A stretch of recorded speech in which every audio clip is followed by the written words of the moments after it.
Ministros para actualizarnos en un tema importante en contratación administrativa, reajuste de precios. Para eso traemos a alguien que es experto en el tema, consultor de una empresa que se dedica a eso precisamente, a asesorar a organizaciones, empresas privadas y algunas públicas en reajuste de precios. Bueno, Eduardo Rojas, y aquí con nosotros, de amplia experiencia en el sector público, bueno, como ustedes saben, o la mayoría, director de suministros hace algunos años, también fue proveedor institucional en el INA, directivo del INA, y bueno, profesor de la Escuela de Administración Pública, y también dirige el énfasis de contratación pública de la carrera. Y entonces es ducho en la materia, entonces más bien aprovechémoslo.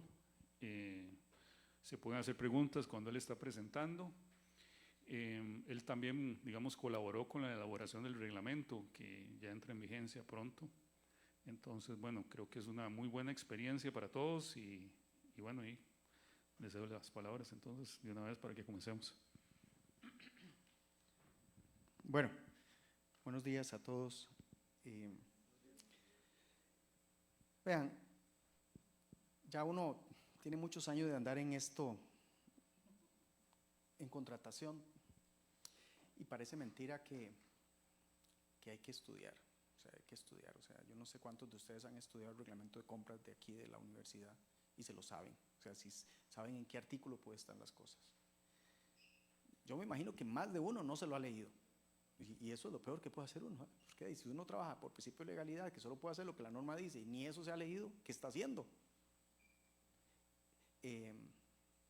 Hace unos días le preguntaba a John Mae de un comité de deportes, Mae, ¿por qué adjudica la Junta?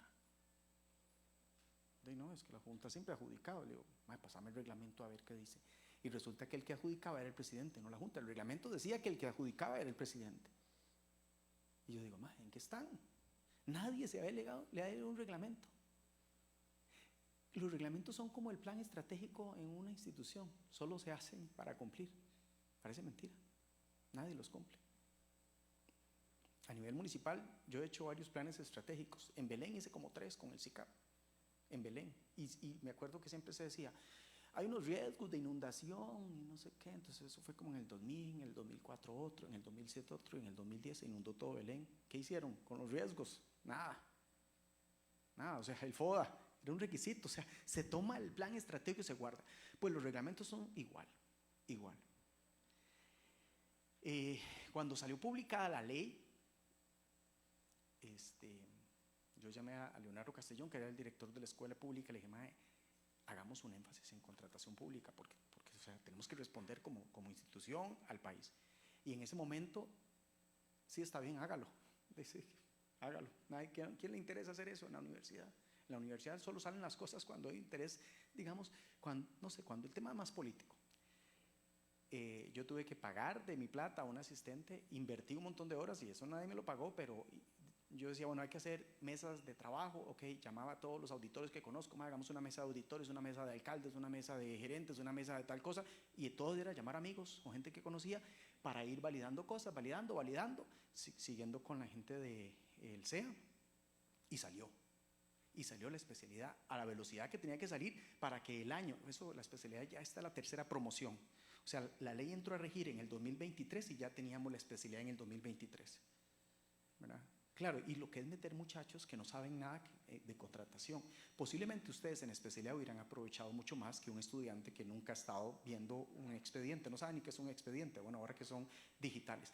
Pero todo eso se los menciono porque pues es un tema de estudiar, ¿verdad? Entonces lo primero que quería mencionarles es que si ustedes no estudian en esto, pues van a seguir haciendo lo que les enseñaron a hacer, y muchas veces les enseñaron a hacer las cosas mal, ¿verdad? O sea, les puedo asegurar que muchas cosas que se hacen mal, porque a mí me llaman los proveedores y me dicen, no, pero si toda la vida lo he hecho así, no he tenido ningún problema, y eso significa que lo hizo bien. No, es que tanto el que lo hace como el que lo recibe no sabe que eso está mal, ¿verdad? Esta semana estuve resolviendo un caso con el ICE, un proveedor del ICE. Es la compra de unos insumos que son importados y la estructura de precios, mano de obra cero. Primero. Segundo, hacen una mejora de precios. Aún el ICE, ustedes saben que el ICE se salió del modelo de contratación pública, ahora está otra vez con el reglamento al título segundo, pero en la estructura de precios, un chaval hace un descuento y descuenta costos directos, costos indirectos, imprevistos, la utilidad, todo lo descontó, ¿verdad? Obviamente no sabe.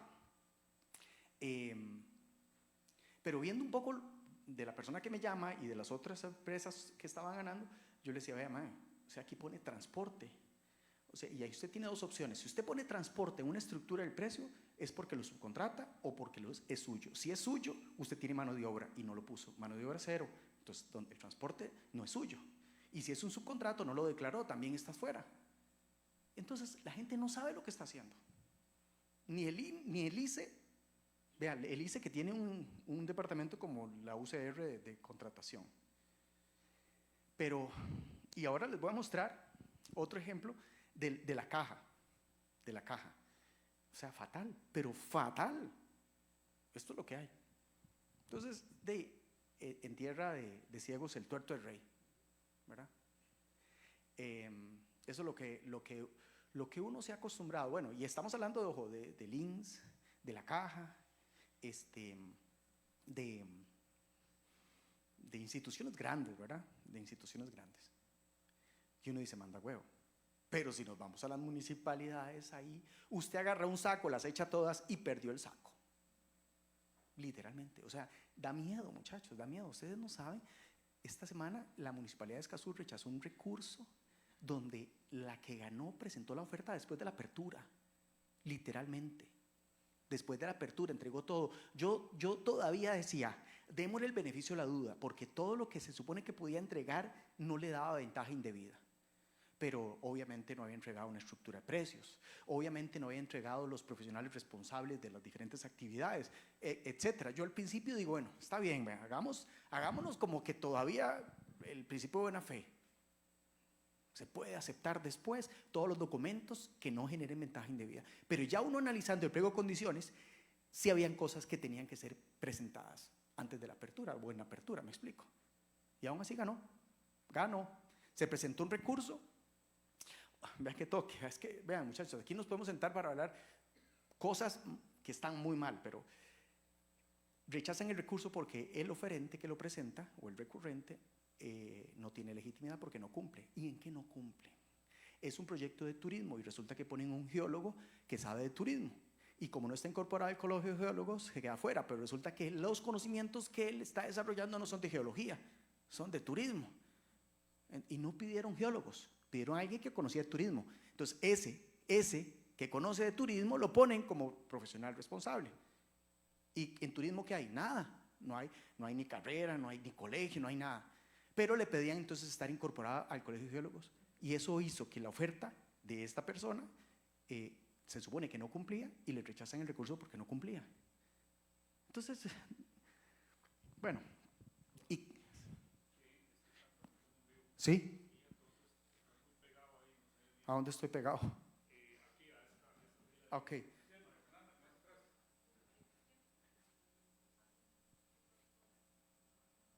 Ok.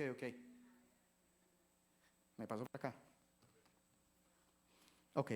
Entonces, bueno. Bueno, si alguien quiere preguntar algo también, se levanta la mano y lo podemos ver. Pero lo que quiero hacer es como una introducción para que ustedes se den cuenta que si alguien cree que se trabaja bien en este país, no, lamentablemente no. No, yo también me equivoqué también, no es que estamos, todos nos equivocamos. Otra vez me volví a pegar aquí, ¿verdad? Sí. Y este mae que presentó el recurso en la Muni de Escazú, le presentamos un recurso ya anteriormente en otra municipalidad y se lo rechazaron también. Pero con unos, vean, la persona que rechaza el recurso tomó el recurso literal en la resolución, copy-paste, la audiencia al adjudicatario, copy-paste, y al final dice, se rechaza el recurso, sin entrar a analizar ni un solo de los argumentos que se plantearon en los recursos. Entonces, de verdad que así estamos. Y en esta materia, que es tan especializada como lo que es reajustes de precios, si estamos Si estamos mal en lo que no es especializado, ¿cómo estamos en lo que es especializado? Ah, no. No. O sea, estamos mal. Y entonces una de las cosas que todavía la gente dice la nueva ley. O sea, no sé, es como decir que mi hijo tiene 3 años y medio y es mi hijo recién nacido, ¿verdad? No, o sea, esa ley ya tiene que estar implementada absolutamente en todas las instituciones con todos sus alcances. Implementadísima.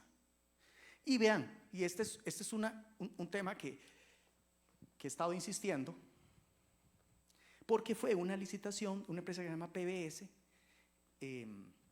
Esta licitación es como para servicios de registro de pacientes y todo. Vea lo que le dice: en la cotización del oferente en PBS se aplica una estructura de precio que no ha entrado a regir. Y uno dice, suave un momento, ¿cuál es la estructura del precio que no ha entrado a regir?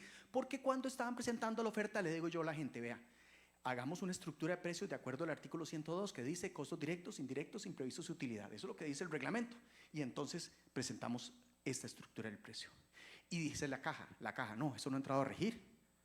O sea, como que esa estructura de precios era incorrecta, porque teníamos que ajustarnos a la que siempre hemos conocido, que precio es igual mano de obra, imprevistos, gastos administrativos. Eso, yo no sé, pero eso es como un virus, nadie se lo quita de la cabeza. De verdad, nadie ha salido de ese rol.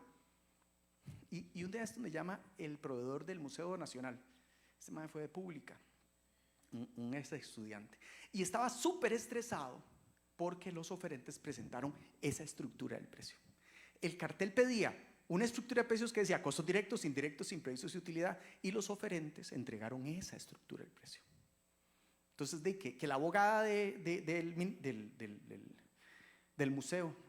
teatro, decía que tenían que excluir las ofertas, por eso. Y yo, no, suave un momento, suave.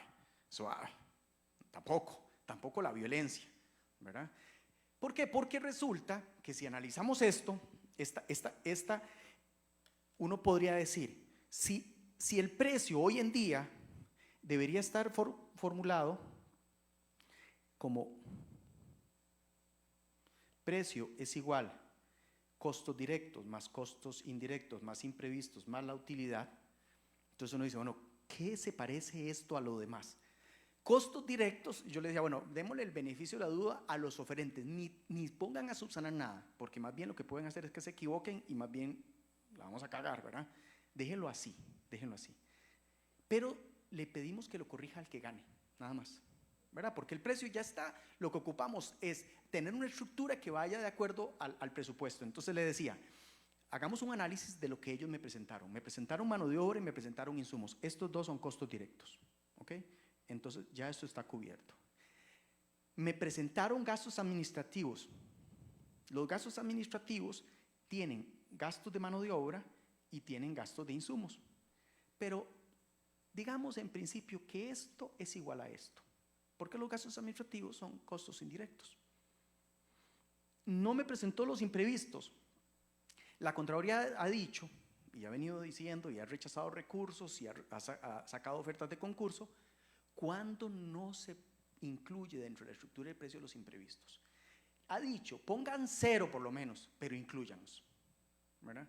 Entonces yo decía, bueno, yo he sido del criterio que si algo es 0, no es necesariamente que esté. Si es 0, ¿por qué tiene que estar? La Contraloría dice, por lo menos que se vea que lo pensó. Yo he sido el criterio, y esto es un pronunciamiento de la Contraloría, pero le digo, si es a nivel de la administración, no votemos las ofertas por eso. O sea, en las licitaciones reducidas, en las menores, no los votemos por eso. Si ya la va la Contraloría, tenemos que cuidarnos un poco porque ahí se nos puede encharcar el asunto. Mejor seamos un poquito más estrictos en las mayores. ¿Por qué? Porque un recurso ahí sí va a la Contraloría y nos pueden votar un concurso. O les damos pie para que nos presente un recurso de apelación, ¿verdad?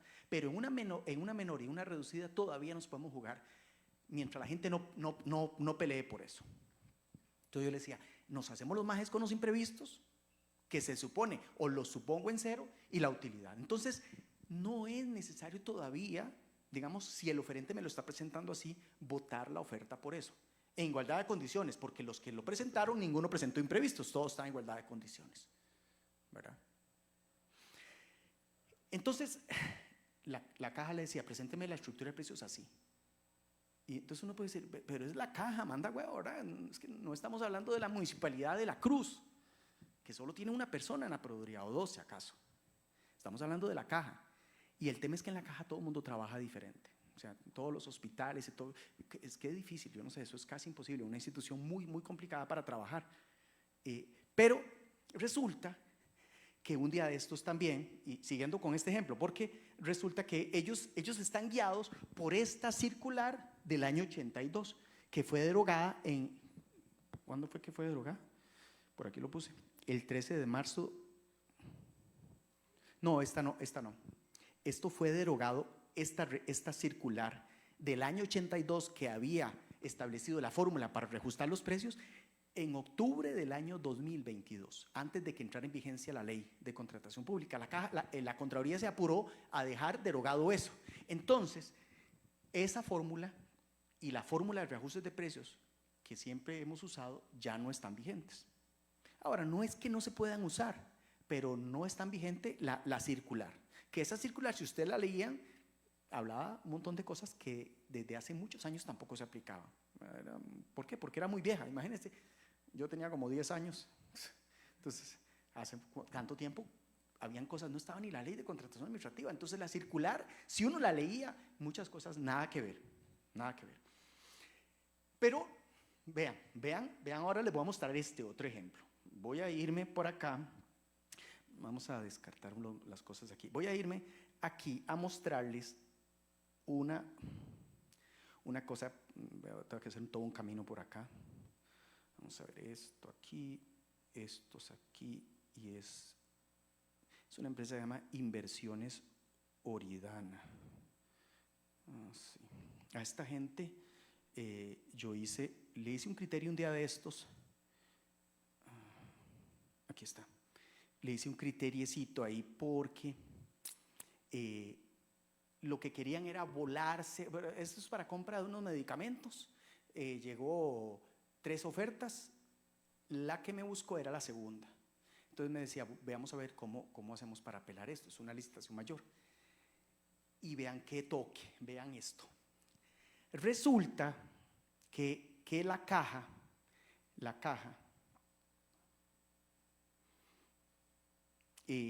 saca a contratar esta medicina, ¿verdad? Y en el junio del 2023, con la ley de contratación pública vigente, ellos sacan una directriz que se llama desglose del precio. Y dice, de conformidad con el artículo 42 y 102 del reglamento, se plantea la estructura del precio. Entonces ponen mano de obra, insumos, gastos administrativos. Yo digo, manda huevo. Ya los gastos administrativos habían desaparecido con la nueva ley, pero en julio del 2023 insisten en los gastos administrativos. Ahora, si uno analiza el tema de costos, existen lo que son costos y lo que son gastos. O sea, el concepto no es tan descabellado, los gastos administrativos sí existen, pero a nivel de la ley, esos gastos administrativos no se llaman como tal, se llaman costos indirectos. Si eso es un error conceptual, pues ya debe haber que ir a pelear con la Contraloría. Pero los gastos administrativos son costos indirectos. Siempre usamos los gastos administrativos. En obra pública nunca se usaron los gastos administrativos. En obra pública siempre se usaron los costos indirectos, tanto de mano de obra como de insumos, ¿verdad? Siempre, así ha sido siempre. Pero nosotros, era como un mundo paralelo, nosotros usábamos la fórmula de precios igual, gastos administrativos, insumos, mano de obra y utilidad, y la obra pública de toda la vida, regulada por un reglamento específico que todavía está vigente, decía es costos directos de mano de obra, costos directos de insumos, costos indirectos de mano de obra, costos indirectos de insumos, imprevistos y utilidad. Esta fórmula es como que la que siempre se usó en obra pública. Pero aún así, dice la caja, bueno, mano de obra, insumos, gastos administrativos, costo de internamiento, y entonces, en este caso, le dice la caja a los oferentes que para los productos importados, como este medicamento, esta es la estructura del precio. Valor de aduana, costo de internamiento, gastos administrativos, la utilidad y precio ofertado. ¿Cuál es el error que tiene esta estructura del precio? ¿Qué le falta a esa estructura del precio? El costo directo de mano de obra. No está. Y cuando si usted se decide venderle al sector público medicamentos, digamos, vamos a suponer que yo voy a importar un medicamento, el medicamento viene al país, primero resulta que cuando sale de la fábrica tiene un costo de transporte en el país de origen, tiene un flete marítimo. Cuando llega al país, alguien lo tiene que mover, digamos, en transporte local, ¿verdad? Y en algún momento, por las cantidades, estos productos es difícil traerse cada contrapedido por el tiempo que duran, y el plazo de entrega siempre es corto de entrega, entonces siempre hay almacenamiento, y si hay almacenamiento hay mano de obra también. Entonces ya tengo la mano de obra del transporte local, la mano de obra del sistema de almacenamiento, la mano de obra de entrega, la mano de obra que posiblemente le da el servicio por venta, la garantía, cualquiera, pero todo eso es mano de obra y es directa, porque no hablé de la secretaria, no hablé del contador, no hablé del guarda de la empresa, hablé de los costos que tienen relación con el producto, los que lo mueven, los que lo trasladan, los que lo almacenan, los que lo preparan, los que lo entregan, los que atienden el teléfono cuando la caja tiene un problema con el medicamento. Ese es costo directo de mano de obra y ahí no está. Entonces, ¿de dónde nacen los problemas en las estructuras de precio? De la misma administración pública. Entonces ahorita, bueno, estoy esperando a ver, porque eso fue un recurso que se presentó, y si bien es cierto, lo curioso es que la persona que me busca había presentado la estructura de precio no esta, sino puso mano de obra, insumos, gastos administrativos, utilidad, por lo menos ahí estaba la mano de obra. Es que este otro solo puso esta estructura del precio. Entonces yo le decía a la Contraloría, la caja lo indujo a error, porque la Contraloría se ha dicho que es imposible que una estructura de precios no tenga mano de obra directa. Es imposible. Yo de esto, casi todos los días estoy dando un curso de esto, pero yo pregunto, ¿algún contrato de servicios, de suministros, de obra pública, de lo que sea, es más, de alquiler, ¿verdad? Que ustedes han visto que los maestros que alquilan no quieren ni estar en la caja, ¿verdad? Como si los alquileres fueran manejados por robot o inteligencia artificial.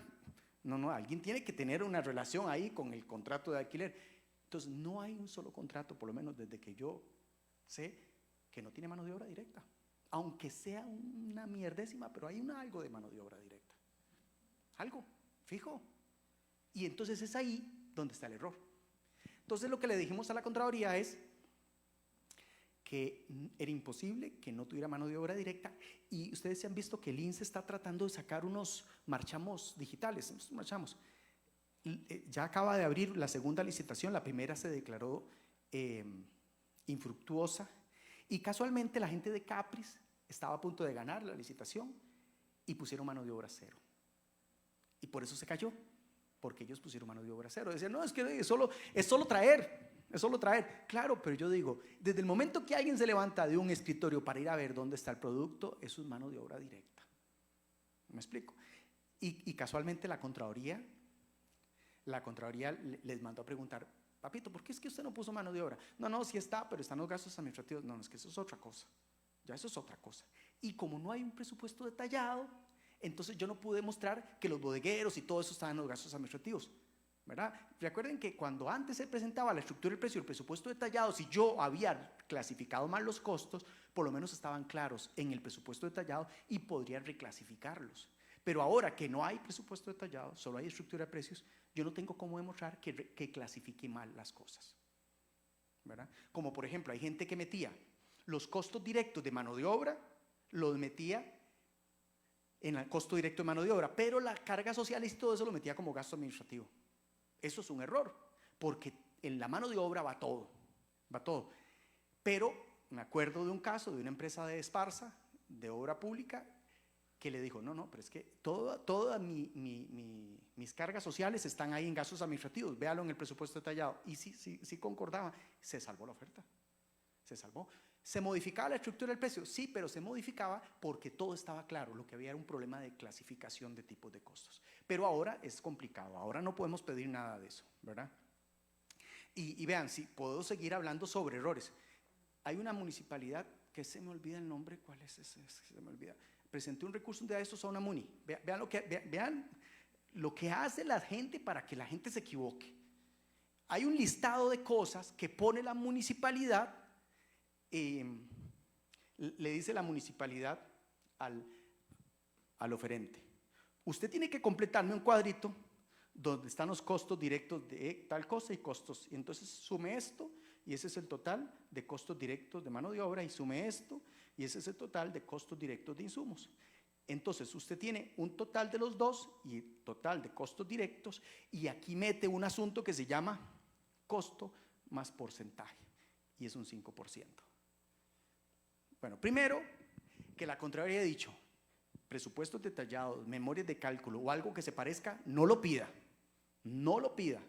Y lo siguen pidiendo. Hay instituciones que lo siguen pidiendo. Bueno, esta municipalidad lo estaba pidiendo. Eso es un presupuesto detallado, una memoria de cálculo. No es una estructura del precio. ¿Y cuál es vean qué curioso? Esta gente dijo: estos son 100, estos son 100, en total es 200, y el 5% de 200 es 10. Hasta ahí, digamos, bien.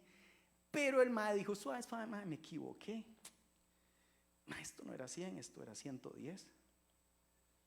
No hay problema, no hay problema. Si está en la memoria de cálculo, eso es un error de suma. Entonces no debería ser un problema. Pero, ¿cuál es el pero? Que 110 más 100 daba 210. Y esto, el 5% de esto no es esto. Entonces le pidieron subsanar y tuvo que ampliar el 5% a 10.5, 10.05. Y esto cambia el precio. No importa, ¿y quién indujo error ahí? La municipalidad. Y yo le decía: mae, pero usted ¿qué tiene que estarle diciendo que es costo más porcentaje y es un 5%? ¿Quién dice que la institución es el que define los costos y los porcentajes de los costos? No, la institución no lo puede hacer. El precio es exclusivo del oferente. Pero entonces, vea, les puedo seguir contando todos los errores que estamos nosotros como administración haciendo incurrir a la gente. Y yo digo: ¿por qué? Porque no sabemos. Entonces, vea, nos ponemos súper exitosos. Yo he visto la gente que agarra las ofertas como un ansia de volárselas. O sea, cualquier cosa es un error y queda fuera, cuando la ley presume que la gente cumple hasta que yo no demuestre lo contrario. Pero entonces exigimos que la gente sea casi perfecta trabajando, pero nosotros no lo somos. Yo siento entonces que tenemos que tener como cierta sensibilidad y empatía con los oferentes, que tampoco son expertos en contratación, de verdad. O sea, y les puedo asegurar, yo he tenido la oportunidad de trabajar a las empresas más grandes de ese país, y cometen unos errores, aunque tienen departamentos de abogados y todo. El tema es que los abogados son muy buenos, digamos, en contratación, pero no en la parte de números. Les cuesta un poco. O sea, no se meten en estructuras de precio, no se meten definiendo presupuestos.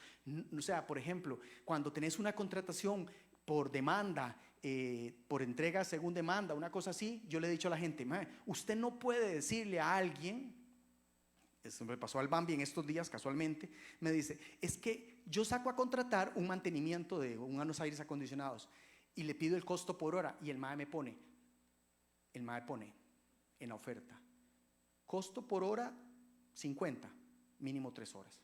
Y el MAE me dice: me está condicionando. Le digo: bueno, MAE, pero usted no sabe que una hora no es suficiente para cubrir el costo de que el MAE vaya donde está a dar mantenimiento y regresarse. Va a durar 3. Entonces, pero usted le va a cobrar solo la hora que fue a trabajar ahí. Entonces, eso pasa en las contrataciones por demanda. Si usted tiene que ir a dejar un aire acondicionado a Guanacaste, usted tiene costos fijos y costos variables. El costo fijo es el del aire acondicionado, pero los variables es del viaje. Pero entonces le pido un aire acondicionado hoy, mañana otro y mañana otro. Entonces el oferente está, bueno, en este caso el contratista está perdiendo, porque él contempló varias entregas, pero con más volumen. Financia los costos. La institución parece que eso no lo conoce. Y dice: no, usted está obligado, usted precio unitario. Pero los precios unitarios no cubren los costos de las entregas. ¿Por qué? Porque existe un concepto que se llama punto de equilibrio.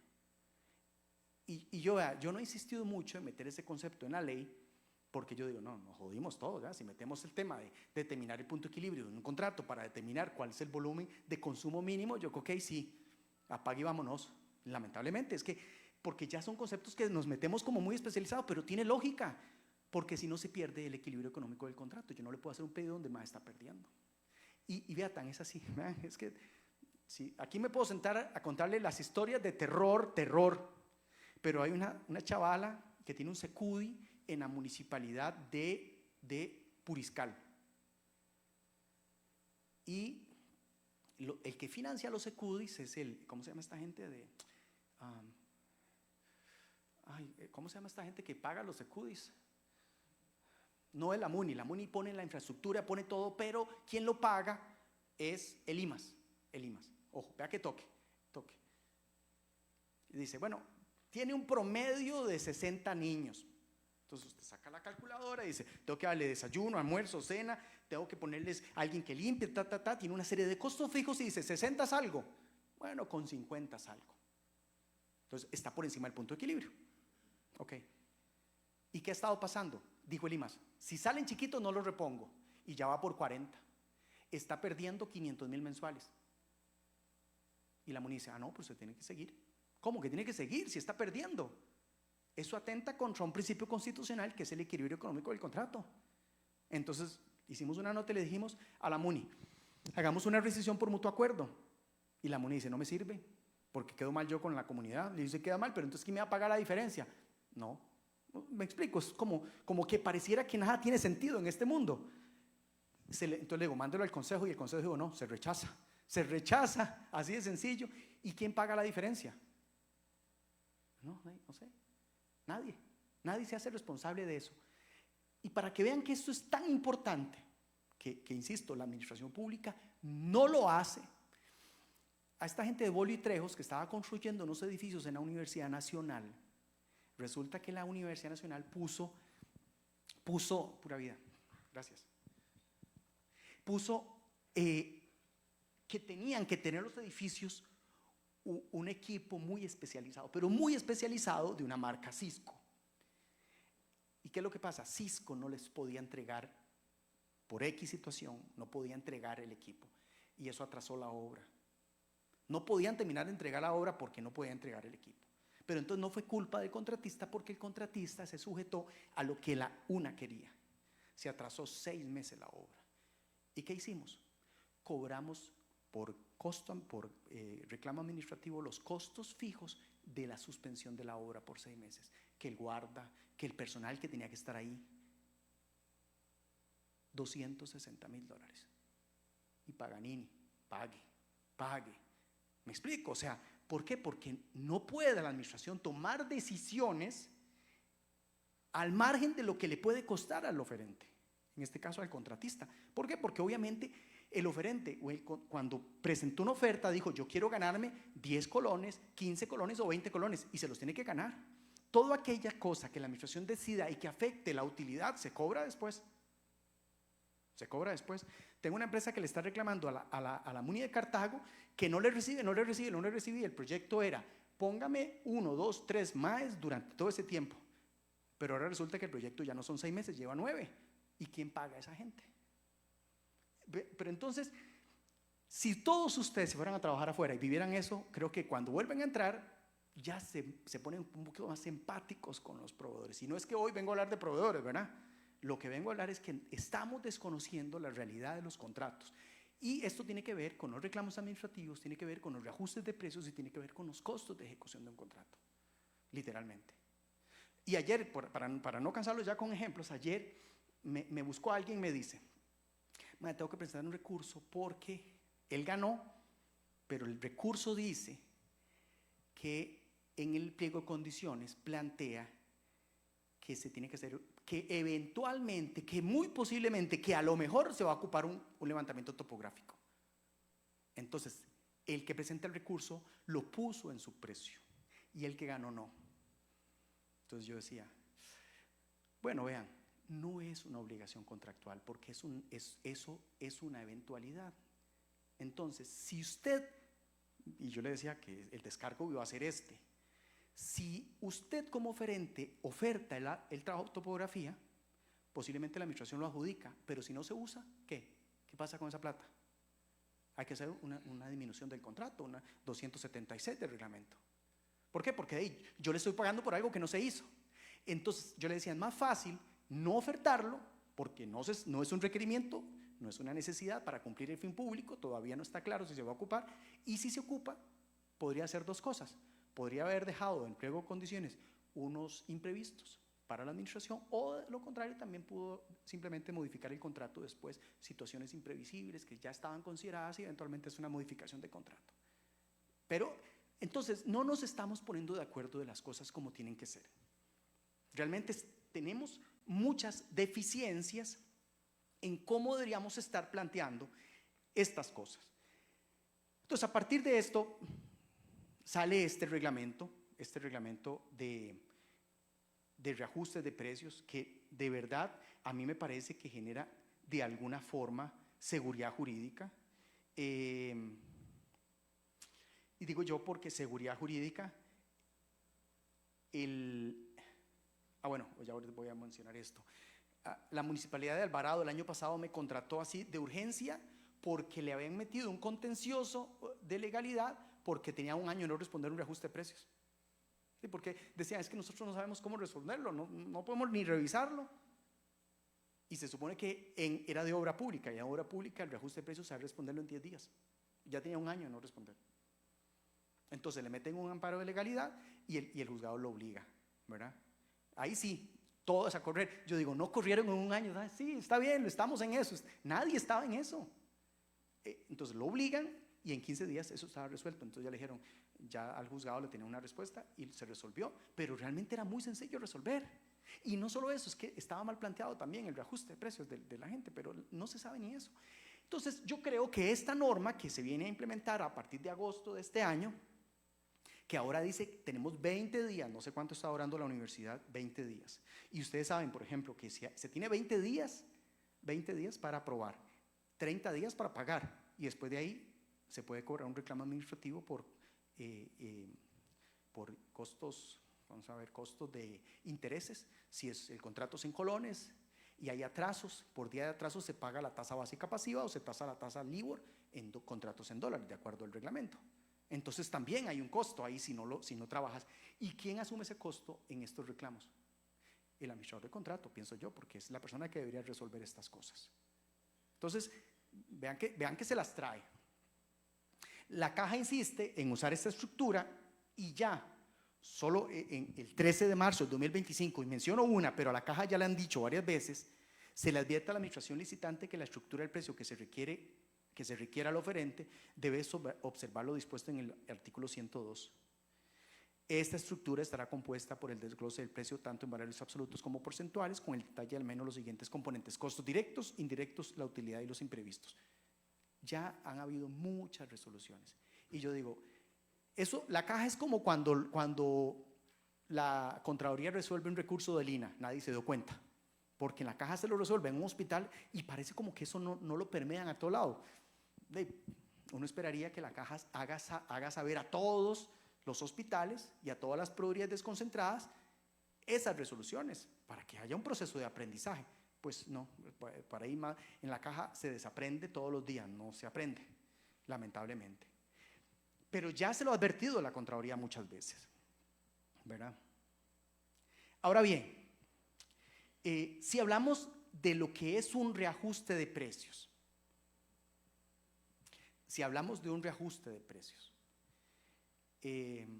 bueno, el reglamento dice, en el artículo 7, si mal no recuerdo que es el 7, que dice que tiene que haber una no objeción.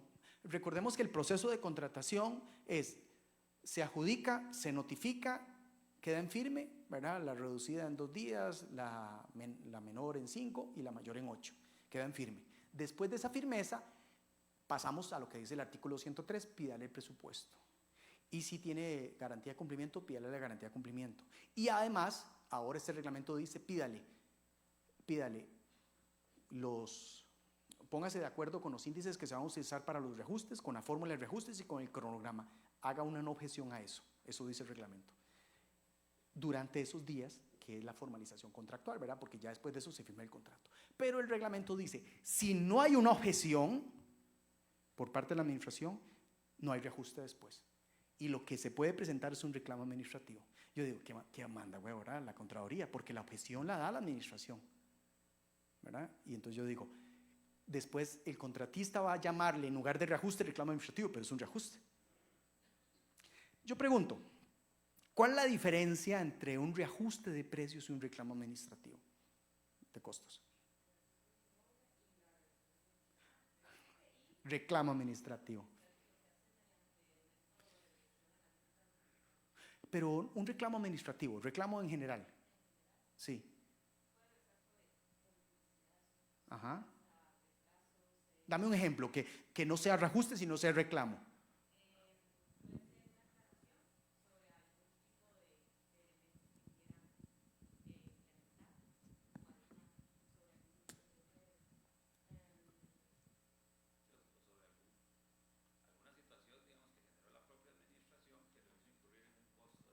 Sí.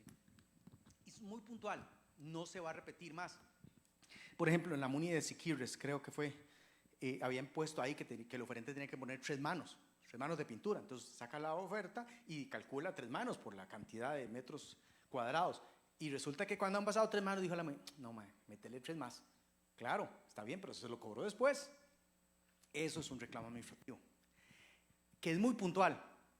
Los reajustes de precios son un poco más automáticos. Yo nunca había hablado, muchas veces, hace un tiempo había buscado una empresa, unos franceses, y yo decía, la fórmula polinómica, ¿qué son ustedes? Y yo decía, bueno, es una fórmula, ¿verdad? Es una fórmula, nada más. Los reajustes de precios se hacen mediante una fórmula, y esa fórmula se basa en 2 conceptos: la proporción de cada uno de los costos y la forma en que varían esos costos. Con esos 2 conceptos, si yo ya tengo 5 costos, esos 5 costos van a tener que estar reflejados en la fórmula, proporcionalmente y con el índice con el que van a variar. Entonces, el reajuste de precios, que lo puede hacer para atrás de todo lo que se ha facturado, o para adelante, ¿verdad? Para el nuevo precio, que también el SICOP tiene un error. Cuando usted entra al SICOP a hacer un reajuste de precios, el SICOP, digamos, ojo, usted va a hacer el reajuste de precios porque ya terminó el contrato. ¿Y qué pide el SICOP? El último precio reajustado. Pues ya no ocupo eso, pues eso no es importante. No, si no, usted no mete el último precio, ya no puede hacer, es meterlo ahí. Y usted reajusta como un precio en SICOP, pero en el oficio que va adentro, reajusta todas las facturas. Entonces, el SICOP no está hecho para reajustes, está hecho como para que haya un espacio para el trámite, pero no tiene mucha lógica, ¿verdad? No tiene mucha lógica. Y hablando de lo que no tiene mucha lógica, sí, dime.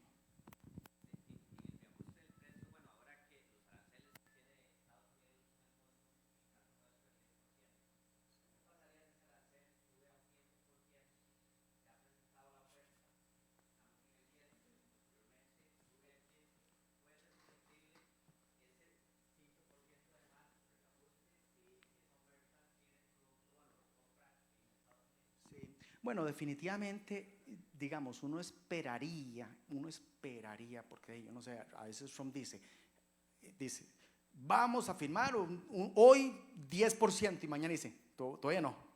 Entonces, yo tramitaría eso por un reclamo administrativo para todos los productos que se trajeron que fueron afectados en un momento. Yo no haría un reajuste de precios en cosas que no se van a perpetuar en el tiempo, como una variación de costos. Incluso la misma variación de costos no se perpetúa, porque hoy, por ejemplo, el combustible está en un precio, mañana o el otro mes está en otro, entonces los reajustes de precios se hacen por mes. Entonces podría ser por un reajuste de precios o por un reclamo administrativo. Habría que ver, es que con este tema de Trump, ¿verdad? Que todavía no sé si Costa Rica lo afectó o no lo afectó, si cuándo entraban a regir, pero sí es complicado. Lo que sí habría que hacer, y en este caso yo le diría, esperémonos a ver los pedidos que usted tenga que traer en esas condiciones y yo le voy a reconocer esa diferencia. ¿Y cuándo uno reconoce esas diferencias? Si la administración hubiera comprado eso directamente, tiene el mismo costo. Entonces, eso es una situación de mercado.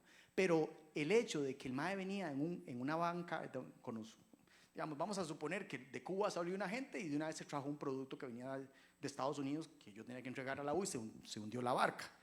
Le voy a cobrar la barca, le voy a cobrar, no, o sea, eso es su problema de logística, su cadena de abastecimiento ineficiente, mal, y eso pasa mucho. Piden necesito una prórroga porque el barco se atrasó. Sí, pero el barco se atrasó, pues usted trajo el barco más lento de todos, ¿verdad? Su decisión.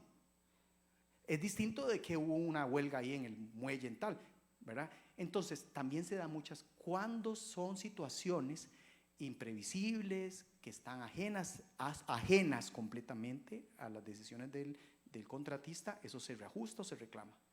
Pero la gente a veces viene a cobrar cosas que uno dice, no papá, de ahí, ¿qué pasó? Tipo de cambio. Los contratos en dólares. Cuando el tipo de cambio estaba en 700, todos eran felices, ¿verdad? Todos eran felices.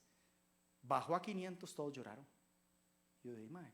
Y uno dice, es que perdí el 25%. Yo digo, o sea, perdió el 25%. Es que ha sido grave el asunto. Pero ojo el toque. Un día una señora me llama que le urgía porque tiene un reclamo que hacer, tiene un contrato en dólares. Entonces le digo, señora, tengamos paz, vamos a ver qué es su caso. Bueno, es que yo le vendo unas cosas al Ministerio de Salud. Ok, el contrato es en dólares, sí. ¿Cómo le pagan? En dólares. ¿Y sus costos en dólares? ¿Y entonces en qué le está afectando el tipo de cambio? Ay, sí, ¿verdad? No me afecta. Así me dijo. Ni eso analiza. Si sus costos son en colones, lo primero que yo pregunto, ¿por qué cotizó en dólares? O sea, ¿qué lo llevó a usted a decir que lo mejor era tener un contrato en dólares? Porque fue su decisión, ¿verdad? No, es que el cartel me obligó. No, un momento, no nos chupamos el dedo aquí. La ley dice usted cotiza en la moneda que quiere, aunque el cartel diga que usted está obligado a cotizar en dólares. El cartel no te puede obligar, no está por encima de la ley. Entonces la primera pregunta que yo digo, vea, vamos a suponer que usted va a presentar una oferta hoy y el tipo de cambio está en 600 y lo llama a alguien y dice mañana baja el tipo de cambio a 550. ¿Usted cotiza en dólares siempre? No, claro que no. Entonces, ¿por qué cotizó en dólares sabiendo que existe un riesgo de que baje? Bueno, pero es que de ahí, aquí la política es cotizar en dólares, entonces asuma la pérdida del tipo de cambio. Asuma la pérdida. Nadie quiere asumir esa pérdida ahora, nadie. Vean que, y ayer estaba hablando con una señora, que una abogada que el AIA le devolvió un reajuste de precios, porque eran dólares y estaban reclamando el tipo de cambio. Y yo le decía, bueno, en este país la única norma que habla sobre reajustes de precios de contratos en dólares es el artículo 23 del reglamento de reajustes de precios de obra pública, que dice que el tipo de cambio debería compensar el incremento en los costos suponiendo que el tipo de cambio subía. Ese reglamento es del 2006, entonces siempre pensó que el tipo de cambio siempre iba a subir. Dice, y excepcionalmente, cuando el tipo de cambio no compensa la variación de los costos, podemos pedir un reajuste de precios a partir de los costos asociados a índices específicos. Entonces yo le decía, eso es muy claro que usted solo puede pedir la variación del costo de los insumos, pero no las pérdidas por tipo de cambio, ¿verdad? Entonces, es algo que lo hemos visto muchas veces, la gente anda buscando reclamar el tipo de cambio. Por eso es que la ley, yo no sé, usted me imagino que todos lo han visto, cuando uno mete ahora en SICOP un precio, cuando está ofertando, le dice, esta oferta tiene varias monedas. Entonces usted puede presentar una parte en colones, una parte en dólares y una parte en euros. Y automáticamente usted quedó inmunizado a la variación del tipo de cambio, porque le van a pagar el tipo de cambio del día del pago. Entonces no debería usted tener un problema. Pero esto es para entender que los reajustes de precios tienen a tener justicia, ¿verdad? Justicia.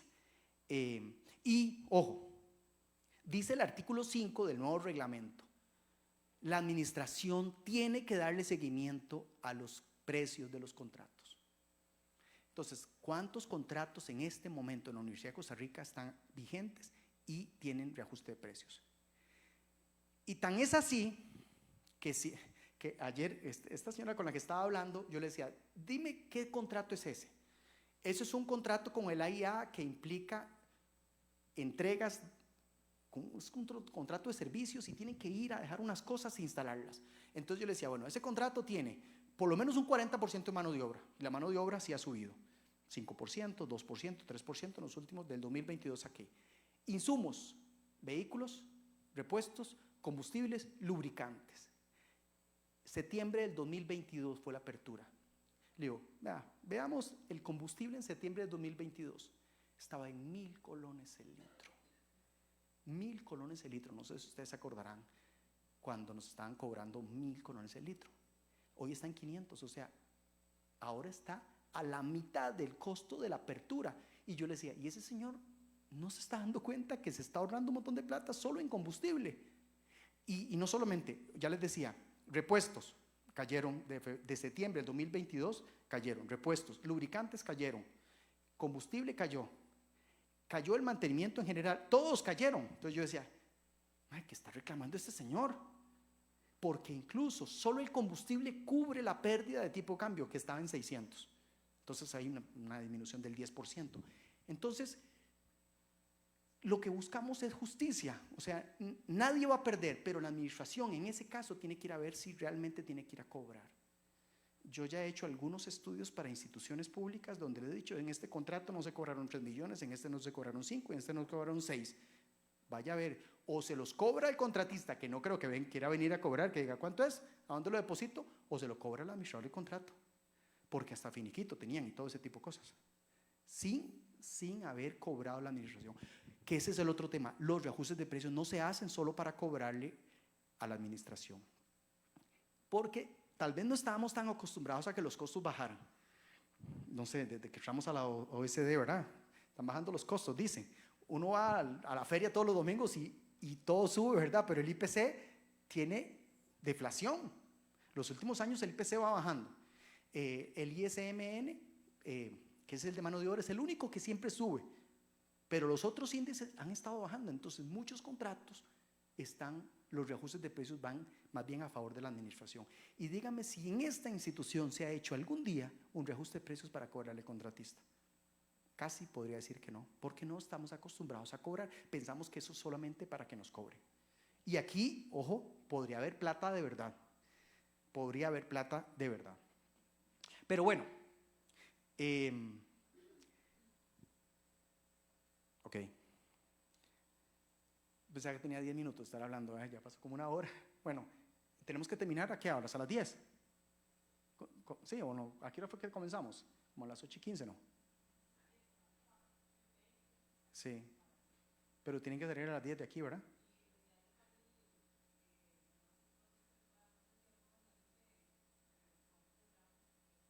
A Cartago. Sí, bueno. Voy a ir, no sé si alguien tiene alguna duda de todo lo que he hablado. ¿Estamos claros? Vean, con todo lo que he mencionado, vamos a ver un detalle aquí. No salimos a las 10. Vean, quiero mencionar esto, voy a hacer énfasis en unos detallitos. Hoy en día, entonces, los pliegos de condiciones, y yo digo, o sea, ustedes que aquí creo que todo lo hay compradores, ¿verdad? No hay unidades usuarias. Yo creo que la unidad usuaria es la que debería poner en la decisión inicial cuál es la estructura de precios que tiene que plantearse en el pliego de condiciones, o cuáles son los principales costos del contrato. Porque estamos teniendo un problema. Los estudios de mercado que estamos haciendo es solamente para saber cuánto cuesta. Y es lo que menos obtenemos, porque nos mienten. Nadie nos va a decir cuánto cuesta algo, nunca, no nos dicen eso. Ojo, el chiste se cuenta solo. O sea, yo pido una cotización de algo que ya vengo pagando, ¿verdad? O sea, yo tengo un contrato de limpieza y pago 5 millones por mes y hago un estudio de mercado para saber cuánto me cuesta. Le digo, pero no sabes cuánto te cuesta si ya tenés toda la vida estar pagando un contrato de limpieza. Y la gente me dice 9 millones, 8 millones, 10 millones. Y yo decía, ¿qué?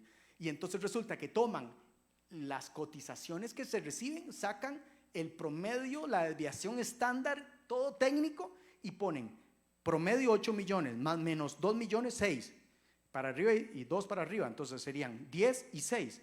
Y resulta que han pagado 5. Entonces cuando llega alguien con 5, fuera precio ruinoso. Y yo, eso es lo que está pasando. Absurdo, absolutamente. Absurdo. Estamos trabajando con cotizaciones que sí, es que la U está pidiendo una cotización a cobrarle el doble. De todos modos, cuando ya ofertemos ponemos el precio de verdad.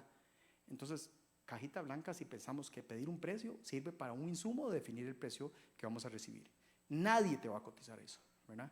Entonces, ¿qué es lo que está pasando? Los precios están llegando por debajo, ¿verdad? Están llevando por debajo. Y aquí lo importante cuando hacemos el análisis de razonabilidad de precios, si es que todavía estamos trabajando con esas cotizaciones, es identificar los tipos de costos y cuánto me están cobrando por tipo de costo de acuerdo a la estructura del precio. Y cuando hablamos de estructuras de precios, yo diría, costo directo, mano de obra. Entonces, uno dice, ustedes saben que ya el Banco Central de Costa Rica tiene los índices de precio para la mano de obra no calificada, para la mano de obra calificada, la semicalificada, para los guardas, para todo eso, ya está todo eso. Si lo quieren desagregar, pueden desagregarlos. Y entonces tendría, los costos directos de mano de obra es mano de obra no calificada, mano de obra calificada, licenciado y bachiller. Entonces, yo aquí desagregué el costo directo en 4 tipos de costos distintos. En general, como uno usa un índice de precios, que normalmente aquí me piden el componente, el tipo de costo, el monto en colones, el porcentaje, podría tener, si fueran dólares, el porcentaje y aquí el índice. Porque dice que el oferente, primero la administración es la que pone este cuadro y el oferente es el que lo llena. Tengo el costo directo de insumos y aquí podríamos decir que hay, si es un contrato que tiene transporte sería costos de posesión, combustible, lubricante, repuestos y otros. Entonces, ya desagregué 1, 2, 3, 4, 5 tipos de costos directos de insumos. Y aquí tendría después costos directos de subcontratos también. Deberíamos de estar pidiendo en el pliego de condiciones que nos digan cuáles subcontratos y con cuáles índices los vamos a reajustar. Uno podría decir, esto lo voy a reajustar con el ISMN, esto lo voy a reajustar con el costo de posesión del MEIC, con el costo de combustible del MEIC, porque además de eso yo tendría que decirle el índice y la institución que lo genera. Esto lo genera el Banco Central de Costa Rica, esto lo genera el MEIC y es el INEC, ¿verdad? Todos estos combustibles, lubricantes, existe un índice para eso. Todos estos. Los subcontratos podría usar, si usted le da la gana, el IPC o buscar un índice relacionado al tipo de costo del subcontrato. Y pueden haber varios subcontratos. Tiene que haber una relación entre la estructura del precio y los costos de subcontratos en la estructura del precio y los contratos declarados de acuerdo a lo que dice el reglamento. Todos los contratos, los subcontratos tienen que estar declarados. Un día de estos alguien me decía, ay, ma, pero en obra pública son muchos, eso es muy complicado. Y le dame un ejemplo, todo lo que es ventanería, ma, eso no es un subcontrato. La ley es muy clara, los suministros que requieren instalación no se consideran subcontratos. Entonces, ¿qué es un subcontrato? Los servicios. Y no se puede subcontratar lo esencial, solo lo accesorio. Entonces, hay definiciones que se tienen que traducir en términos económicos en la estructura de precio. Entonces, por ahí le decía, pongamos los subcontratos que tienen que estar declarados. El monto total de subcontratos tiene que ser igual a la declaración de subcontratos. ¿Ok? Después decimos, costos indirectos de mano de obra, costos indirectos de insumos, imprevistos, utilidad, y creo que el IVA, ojo, utilidad, eso sería subtotal, IVA y total. Este IVA debería ser, que es un 2% aquí para la U, ¿verdad? Y esto es el 102%. Ahora que hablaba sobre los aranceles de Trump, cuando se dio el cambio del IVA, que antes se pagaba el impuesto de ventas y los servicios no tenían impuestos y se mete el IVA, ¿qué es lo que se hizo? Modificaciones contractuales. Los contratos no tenían ese impuesto, se les tuvo que modificar, entonces la gente tuvo que considerar un recurso que antes no estaba. Habría que determinar si hay costos que se agregan durante la ejecución contractual porque hay una modificación contractual, ¿verdad? Pero en general, esta sería una estructura de precios que deberíamos presentar nosotros, porque de acuerdo al artículo 102, la administración es la obligada de presentar la estructura del precio y el oferente de completarla. Y el oferente es el obligado de decir los índices asociados al costo, en la misma moneda del costo. Y si estamos hablando de dólares, con un índice de precios del país de origen de una entidad oficial. Entonces, eso es fundamental para poder después hacer un reajuste de precios. Si eso está mal, el reajuste de precios va a comenzar a tener problemas. No es que no se pueda modificar la estructura de precios durante la ejecución contractual, pero habría que ser por lo menos un adendum. La única norma que dice literalmente que se hace un adendum para modificar la estructura de precios durante la ejecución contractual es el artículo 5 del Reglamento de Reajustes de Precios de Obra Pública, que dice que excepcionalmente se puede modificar la estructura de precios para reajustar de una mejor manera el contrato, pero hay que hacer un adendum. La Contraloría ha dicho se puede modificar porque el reajuste de precios tiene que ser justo. Y tan es así que yo lo he visto mucho. Todos los contratos de recolección de basura de este país, la estructura del precio es mano de obra, insumos, gastos administrativos y utilidad. Esa es la estructura de precios de un contrato de recolección de basura.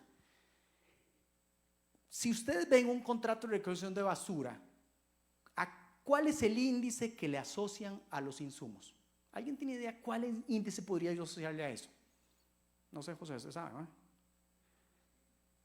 ¿Solo combustible?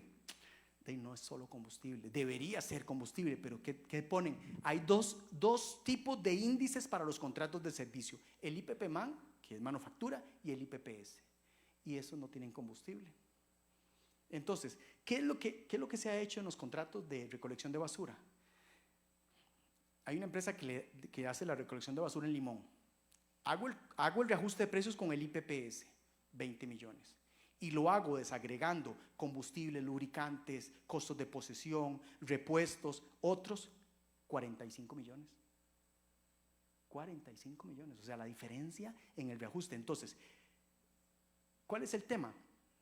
¿Cómo le vamos a meter ahora 45 millones a la MONI? No, es que usted tiene que recuperar todo el costo, porque ese costo usted no sabía, pero usted lo está asumiendo. ¿Por qué? Porque el combustible subió, porque los repuestos subieron, porque los lubricantes subieron. Entonces, aquí no se trata de sacar más plata o tener más utilidad. No es cierto, nunca un reajuste de precios es para ganar más. Y eso pasa porque nadie usa sistemas de costeo. En realidad la gente saca precios al bateo, ¿verdad? Y no controla los costos. Por experiencia los maneja, pero no los controla.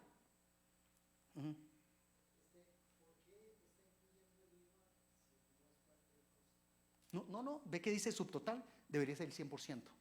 Y después abajo, IVA 2% y el total 102.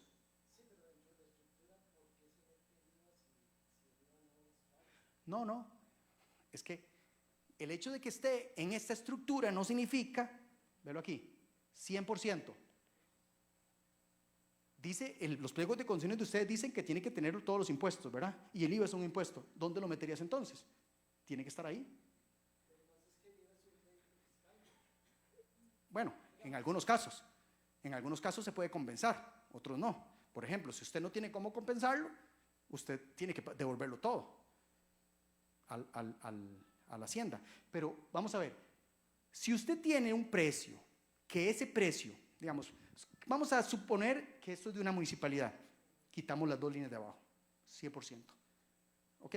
Pero la Universidad de Costa Rica sí tiene que pagar el IVA.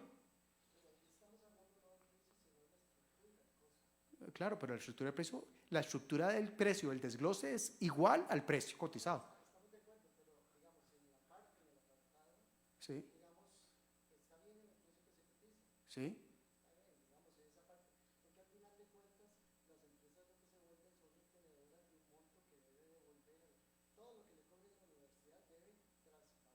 Ajá. Claro. Sí. Ok, bueno, te voy a explicar de dos formas.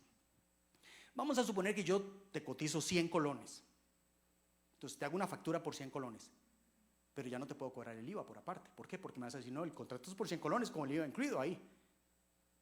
Entonces, si yo digo, este contrato te voy a cotizar 100 colones, dice que cuando no se detallan los impuestos se presume que están en el precio. Entonces yo te cotizo 100 colones con el IVA incluido. Ahora no, suave momento, son 100 colones más IVA. Entonces yo pongo 100 colones, el IVA 102. Ahora bien, en SICOP, ¿cómo se hace? Cuando usted mete el precio en una oferta, pones precio, IVA tanto por ciento y te lo suma, así. Entonces tiene que reflejar la estructura del precio. Y no por ser un costo, porque los costos están arriba. El imprevisto no es un costo, pero es parte de la estructura del precio. El impuesto no es un costo, no es un imprevisto y está fuera del precio, porque el precio es el 100%. Pero se tiene que mostrar. Se tiene que mostrar. No sé cómo lo están haciendo ustedes, pero esa es la forma correcta. No entendería cómo lo están pidiendo ustedes.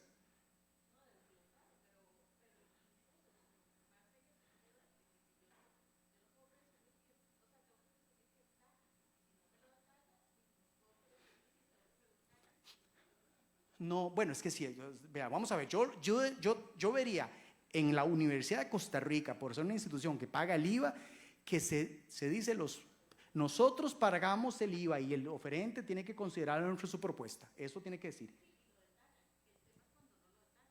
Ah, sí, ahí está jodido. Vamos a ver, no lo detalló, ojo. Vea, cuando yo le permito modificar ese precio, cuando él puso una estructura de precio y puso IVA 0. Entonces yo vi que no puso IVA y entonces tengo que aceptar que el precio es sin IVA y tengo que sumar el IVA para adjudicárselo.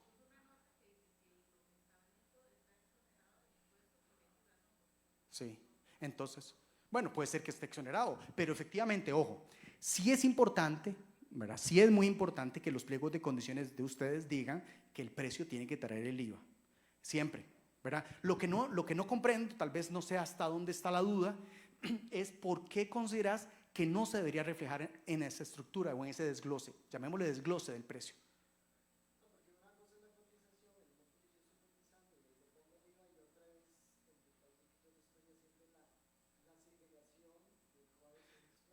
Pero la cotización, vamos a ver, ese concepto de cotización no está en la norma, digamos. Yo diría lo siguiente, en el SICOP yo meto un precio sin IVA, después meto otros costos y hay una casilla específicamente para los impuestos y vos pones 2% y ahí te va a poner el 2% del monto. Lo que pasa es que lo que usted mete en SICOP tiene que estar reflejado en esta estructura del precio, que es un adjunto que va porque este documento no está en SICOP estructurado.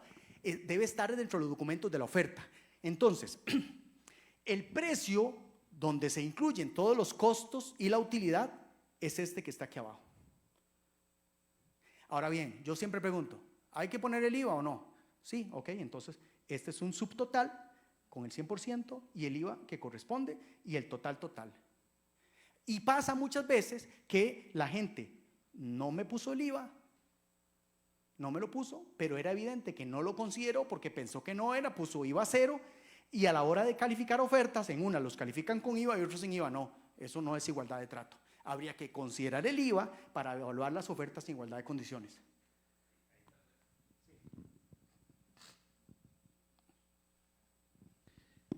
Tal vez ahí, digamos, es como una cuestión como de forma también, ¿verdad? Porque lo que usted dice puede venir en un adjunto o puede venir en parte de alguna otra parte, digamos, del formulario en SICOP, la estructura del precio. Entonces, el venir e incorporar el elemento del IVA en el detalle de esa estructura, no sé si normativamente es obligatorio, pero podría llevar, digamos, a confusión eventualmente. Porque sí, efectivamente, cuando se haga la oferta en el SICOP, ahí degrega lo que corresponde a la parte del IVA. Entonces queda bastante claro si está tomando o no en consideración a la hora de ofertar el IVA. Sí, lo que pasa es que, por ejemplo, vamos a ver si interpreto lo que me estás diciendo.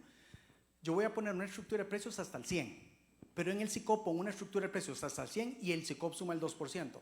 Entonces ahí va a haber una inconsistencia, podría decir uno. ¿Por qué? Porque el SICOP tiene un precio y la oferta tiene otro precio. Inconsistencia porque en una tiene el IVA y en la otra no.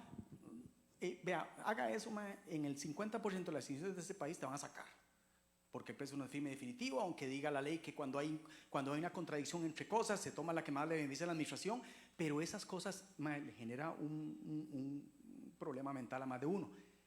Lo ideal es que la estructura de precio, que es lo que se factura por mes, incluya todos los costos, impuestos y todo, porque es lo que se factura. Ese total del 112 es lo que va a llegar todos los meses aquí facturado. Entonces tiene que estar ahí en la estructura del precio. Y llamémosle desglose del precio, que tiene los costos directos, los costos indirectos, los imprevistos, la utilidad, y si tiene impuestos, también debería tenerlos. Entonces, es lo mejor. No sé cómo lo está manejando, pero en el caso de ustedes que tienen IVA, o hay algunos IVAs distintos. Bueno, es que el caso de ustedes, el IVA es, ojo, el pacho es que ustedes pagan el IVA del 2, y el 2 normalmente se paga solo para capacitaciones en otras instituciones. Los otros es el 13. Entonces, si yo estoy cotizando una capacitación, el IVA es del 2. Pero si lo que estoy cotizando, una asesoría, el IVA es del 13. Y ahí tiene que estar, ¿verdad? Ahí tiene que estar, claramente. De hecho, incluso, un día me adjudicaron una oferta con el 13. Y yo, no, pero este es un curso. No les puedo cobrar el 13 porque el objeto es una capacitación y la capacitación tiene el 2%. Pero lo ideal es esto, es lo mejor que esté. Y después de esto, porque esto no es un presupuesto detallado, simplemente es una estructura del precio, y esto debe ser congruente con el presupuesto detallado que se le va a pedir después de que el acto quede en firme, ¿verdad? Que es para efectos de la formalización contractual, tiene que haber un presupuesto absolutamente detallado. No sé si quedamos claros o todavía tienes alguna duda.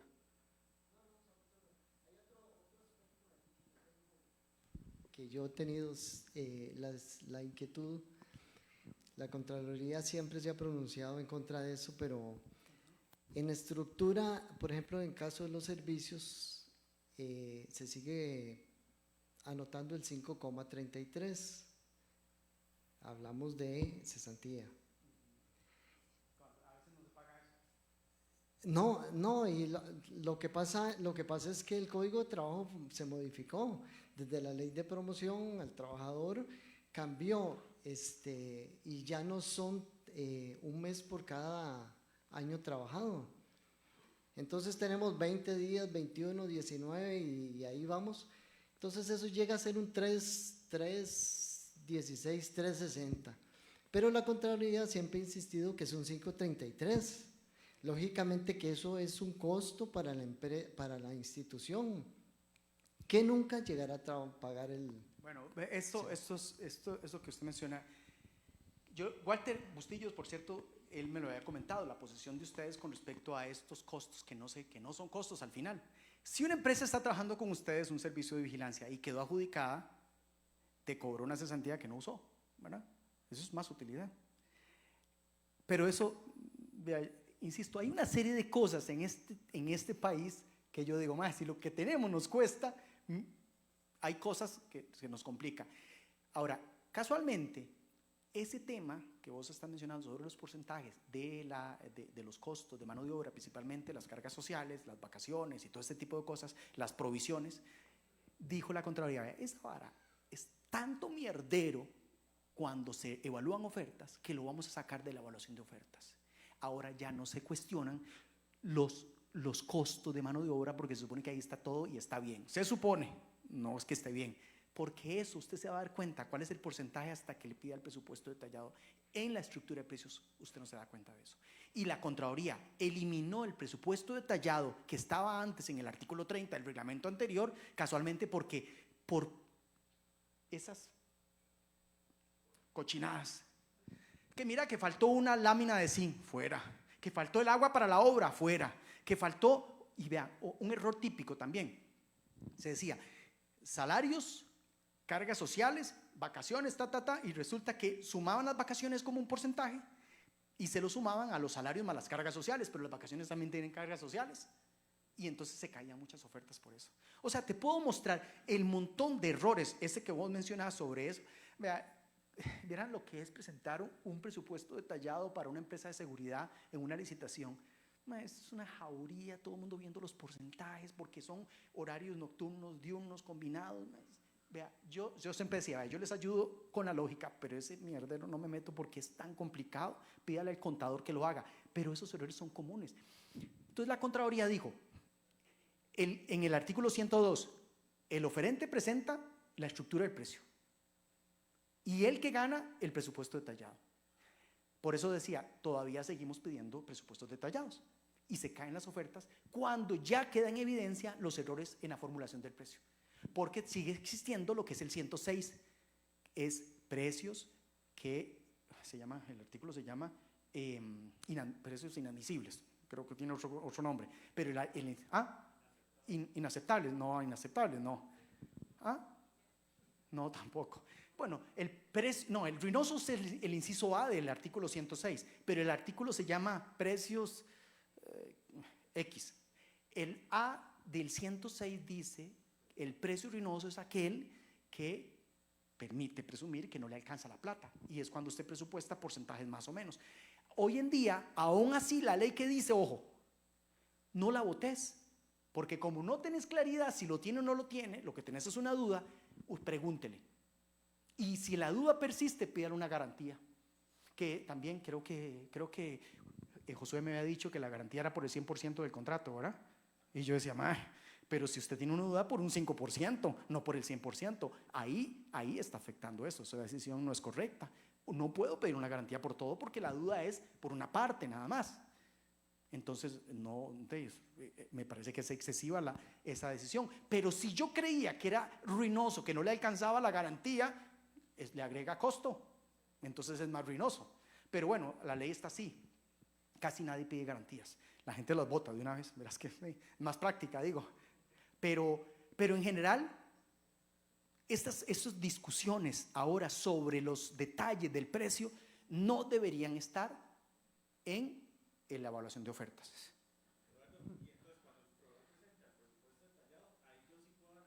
Sí, porque tiene que haber lógica, porque a la hora de hacer un reajuste, usted reajusta los costos tal cual son. Claro, vean, un día de estos les voy a contar un caso que complicado, pero complicado. Esta empresa que tiene E-Park ahí en San José, en la municipalidad de San José, que ustedes no se dieron cuenta, había un pleito ahí con este señor, el alcalde nuevo. Resulta que el concurso sale cuando estaba Johnny Araya, ¿verdad? Pero cuando va a ser adjudicado, entró, creo que se llama Luis Diego, el señor, Diego Miranda, entró. Y por esta empresa, por una situación ahí ojo, es que para hacer el cuento corto, pero en el contrato anterior, el AMUNI dijo, este contrato es así, solo plata, entonces tiene que tener tantas patrullas, tanta gente, y entonces le compromete un montón de costos. La empresa entra y dice, pero no dan los números, usted me dice, costos fijos de 100 millones mensuales y los ingresos eran de 50 millones. ¿Por qué? Porque al final los ingresos no estaban cubriendo los costos que pedía el cartel. Entonces, esta empresa, se llama Cetex, hace un reclamo. Vieron que yo no entré a conocer eso, porque además es un mierdero que realmente entrar ya algo viejo. Pero la MUNI se los aprobó. Yo dije, sí está bien, porque hay un compromiso, la MUNI los indujo a error, etcétera. Pero la Contraloría, hubo una denuncia, la Contraloría sancionó a Johnny Araya y a todo el Consejo Municipal por esa aprobación. Entonces, dentro de eso se iba Diego Miranda. Cuando Diego Miranda llega, no, estos más son unos cabrones, no los vamos a adjudicar. Y entra con la consigna de que estos más no. Entonces, buscaron una forma para votar el concurso, lo declaran desierto. Y la declaratoria de desierto es por interés público. Y entonces se hizo un recurso a la Contraloría, un recurso de 100 páginas, y la Contraloría dio la razón. Y entonces tuvo que adjudicar.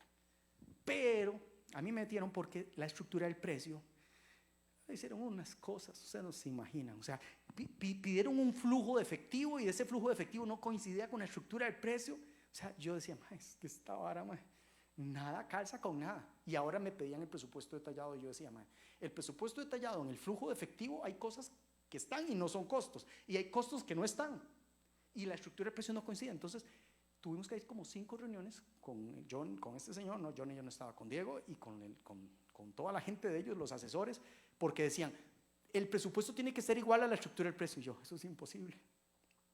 El presupuesto real, yo te traigo un presupuesto que se ajuste a esa estructura del precio, porque el reglamento, vean, dice el reglamento en el artículo 103, usted le pide el presupuesto, si no lo entrega, ¿qué hace?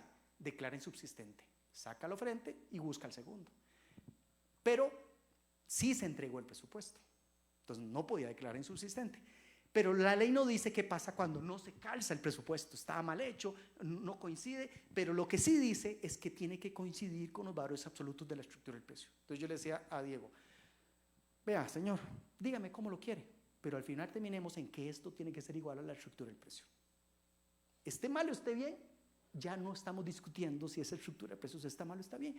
Este es el presupuesto. Duramos como 3 meses aprobando ese presupuesto. Y ustedes vieron cuánta plata perdió, tenía toda la gente, la gente que hace las boletas en capacitaciones, pero no tenés 4 meses en capacitaciones. Un montón de plata perdió la municipalidad y dejó recibir. O sea, no sé, 4.000, 5.000, 7.000 millones por el tiempo que ese contrato no comenzaba, porque Diego Miranda primero no quería aprobarlo, pero ya no había un momento jurídico que permitiera ya no poder continuar, si tenía que formalizar. No hubo forma, pero sí había un problema en el presupuesto detallado y la estructura del precio. Y otro tema también.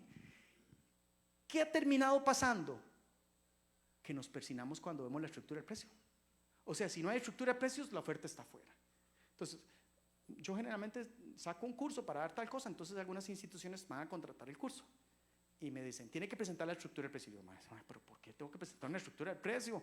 Si usted me va a mandar 2 personas y van a ser 60, 2 personas de 60 no tienen nada que ver. Entonces yo le digo a la gente, ¿para qué sirve la estructura del precio?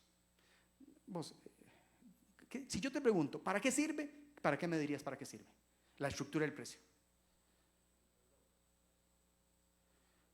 Conocerlos, ¿ok?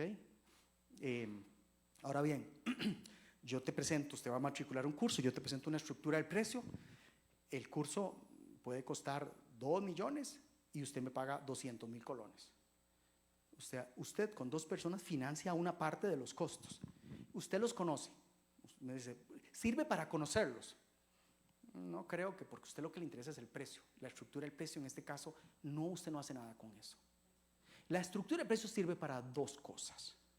1, para determinar la razonabilidad del precio, y 2, para hacer los reajustes de precios. Y en un curso, cuando usted contrata un curso, usted no hace razonabilidad de precio con la estructura de precio, lo hace con el estudio de mercado para ver si el curso era caro, era bueno o los contenidos eran razonables. Entonces la estructura de precios no aplica. Y segundo, un reajuste de precios en los cursos tampoco se hacen reajustes de precios. En sí, la fórmula, la estructura de precios en una contratación por excepción de esta naturaleza no tiene sentido. Bueno, la gente del Infocop me llama y me dice, vamos a matricular a una gente con usted. Ok, perfecto.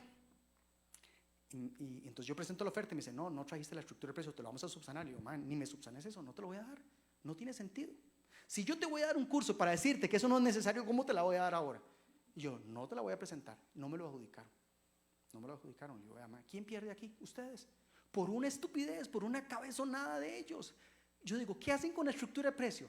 Nada, porque no sirve de nada. Tan es así que la Dirección de Contratación Pública en estos días va a abrir un módulo específico solamente para tramitar los cursos de capacitación. Y ahí va a decir, no se adjunte estructura de precios. En estos días va a salir un módulo de esos. ¿Por qué? Porque la gente utiliza la ley. Yo le decía a la gente, la estructura de precios es para los procedimientos ordinarios o los procedimientos de decisión que lo requieran para hacer reajustes o cosas así. No para estas otras cosas. No es como una compra de caja chica. ¿Usted ocupa la estructura de precios de una caja chica? No. Entonces, ¿por qué en un curso de capacitación sí? El tema es que no interpretamos las normas. No estamos interpretando normas. Y ahora, bueno, ojo, para terminar con este tema de esta estructura de precios. Vean, si esta es la estructura del precio que deberíamos tener, si esta es la estructura del precio, vean esto, vamos a tratar de hacer la fórmula de reajuste de esta estructura del precio. ¿Cuál debería de ser? Creo que sí, tiene que ser esta.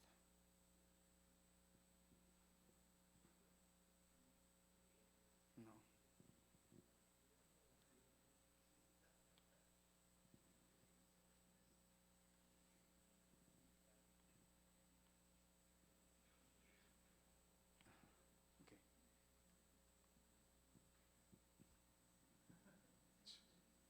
Ya, esta. ¿Cuál debería ser esta estructura de precio asociada a una fórmula. La otra cosa es, ya no existen fórmulas estándar. Ya no existe, la fórmula estándar ya no existe. Lo que antes teníamos como fórmula estándar para reajustar contratos, ya eso desapareció, porque la fórmula ahora debe responder a la estructura del precio. Entonces, por ejemplo, vean que aquí, en este contrato, yo había puesto varios tipos de mano de obra. Entonces, más o menos sería así. El precio reajustado es igual al precio cotizado que se multiplica por, y abrimos un paréntesis aquí, la sumatoria desde I igual 1 hasta N de los costos directos de mano de obra, multiplicados, es más, aquí podría poner más los costos indirectos de mano de obra que se van a multiplicar por el índice de precios de mano de obra que corresponda nuevo entre el índice de precios de mano de obra de la cotización. ¿Y por qué pongo la sumatoria? Porque en algunos casos, si yo tengo varios tipos de mano de obra, tengo que reajustar una mano de obra, otra mano de obra, y otra, de acuerdo al porcentaje. Y cuando digo el costo directo de mano de obra, realmente lo que estoy diciendo es el porcentaje del costo de cada uno. Por ejemplo, si mano de obra no calificada es un 5%, yo tendría que hacer este reajuste así. El 5% de 1.000.000 es 50.000. Estos 50.000, o si quiere lo hace por porcentaje, lo va a multiplicar por el índice de precios que corresponde, que puede ser el ISMN. Y entonces si yo digo el ISMN original era de 100 y el nuevo es 110. Esto es 1.1 multiplicado por 50, por 50.000, esto da 55.000. Y ahí reajusté solo esa parte. Pero igual tengo que hacerlo con la mano de obra no calificada, tengo que hacerlo con voy uno por uno, uno por uno, uno por uno. En una hoja de Excel serían una columna para cada tipo de costo reajustado. Igual, aquí tengo que agarrar la sumatoria de los costos directos de insumos. Y entonces tengo que tener aquí más la sumatoria de los costos directos de insumos, no, así no, desde I igual 1 hasta N, de los costos directos de insumos. Pueden haber combustible, ya dijimos que era combustible, lubricante, repuestos.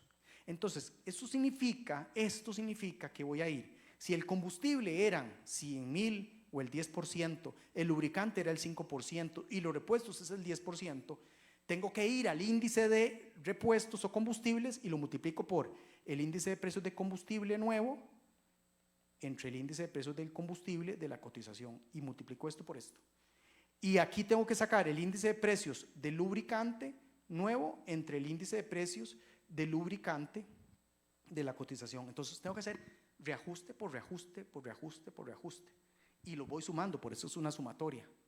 Entonces esto se multiplicaría por el índice de precios del insumo nuevo entre el índice de precios del insumo de la cotización. Estas fórmulas no estábamos acostumbrados a verlas.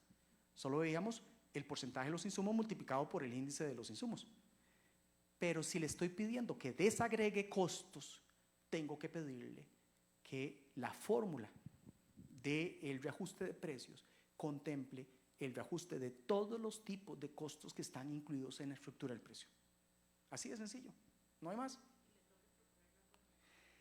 Sí, vean, eso es lo que está pasando. La ley no dice quién propone la fórmula. Lo que la ley dice es que la administración propone la estructura y los oferentes ponen los costos y los índices, pero la fórmula no dice quién la pone. Ahora bien, si la administración es la que propone la fórmula, perdón, la estructura, la fórmula debe responder a la estructura. En principio la administración debería saber cómo hacerlo. ¿Ah? Porque tiene la estructura. Lo que pasa es que yo le digo a los oferentes, si tu estructura que le están planteando no sirve porque le falta gente, eso va a implicar una fórmula distinta porque tiene más gente. No, yo diría que no, porque en la parte de la formalización contractual se van a poner de acuerdo a la estructura que quedó y al presupuesto detallado, una fórmula que reajuste ese contrato. Entonces, por ejemplo, les muestro esto. Hay más cosas y nos vamos a poner de acuerdo después para poder ver estos detallillos, si quieren ustedes, ¿verdad? Vean, esta es una fórmula que les propuse ahorita al Ministerio de Comercio Exterior. Porque sacamos el servicio de mantenimiento de zonas verdes de los puestos fronterizos. Entonces yo les decía, bueno, mano de obra, no lo separemos. Son 3 o 4 gente que chapea, digamos, hace chapeas y esas cosas. Entonces eso es un tipo de costo. Lo vamos a reajustar con el ISMN. Ahora, insumos. Hay maquinaria, hay equipo, hay combustible, hay repuestos, hay lubricantes, hay químicos, hay herbicidas y hay otros. Y ahí yo le dije, ¿con cuáles índices lo íbamos a reajustar? Yo no le digo que lo ponga al oferente. Si el oferente quiere cambiarlo, lo puede cambiar. Pero a veces los oferentes nunca han usado muchos índices, no los conocen.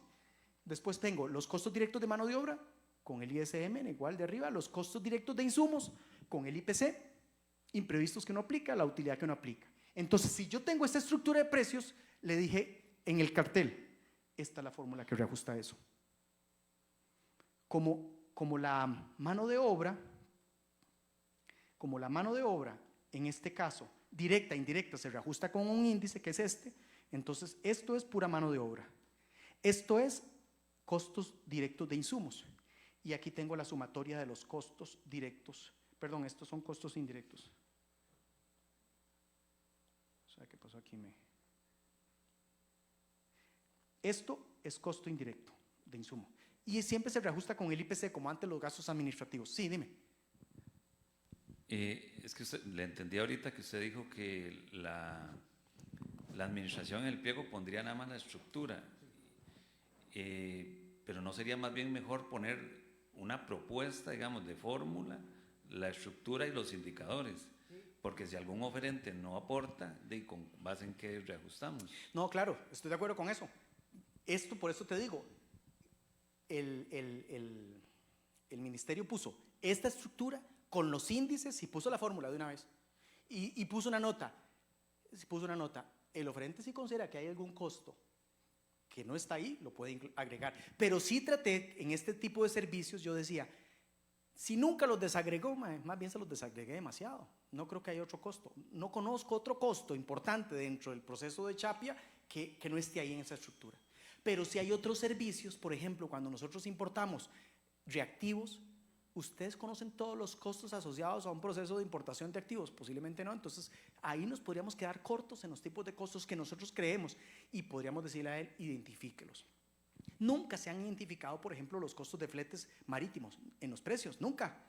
Y con la crisis de los contenedores, la gente estaba pariendo con la caja para demostrarle cuál era el costo original del flete marítimo, que fue el que le subió.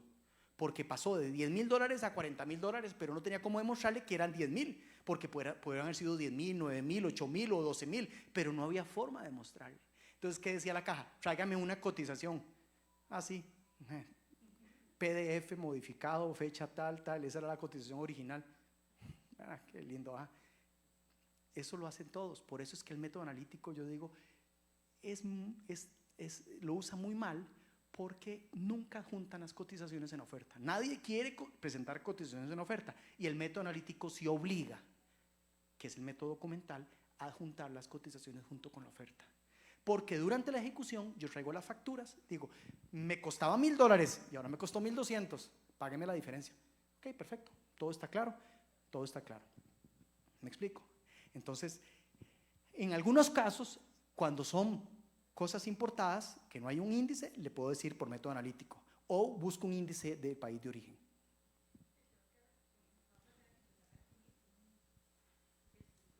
Sí, sí. Definitivamente, que no sea como la caja que definió estructuras genéricas, ¿verdad? Con unas cosas, ¿verdad? Que al final dejaba costos por fuera. Yo diría, no nos vamos a complicar mucho, digamos, bueno, es que la UCI tiene una variedad de compras de muchas cosas. Yo digo, un comité de deportes contrata servicios de entrenadores y 2 o 3 cosas. Entonces, esto no es un problema, es un problema para la U. Cuando estamos trayendo cosas muy específicas, cosas muy complejas, donde los costos no los conocemos, y ahí es donde ocupamos en los estudios de mercado casi pedirle a los oferentes potenciales que nos den una estructura de costos que serían los que después van a estar reflejados en la estructura del precio. Pero bueno, vean,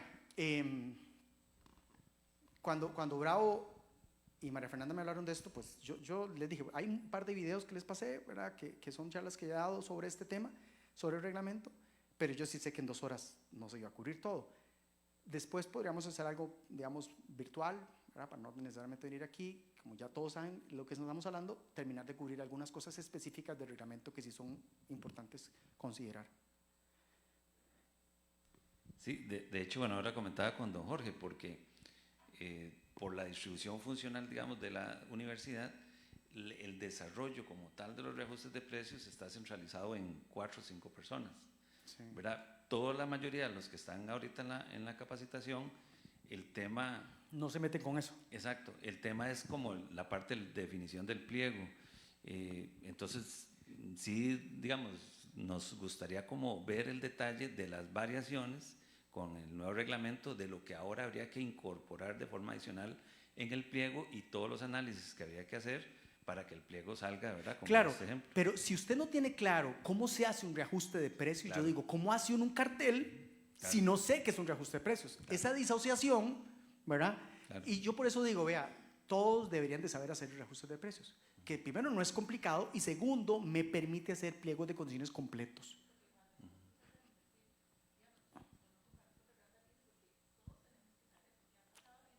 ¿No?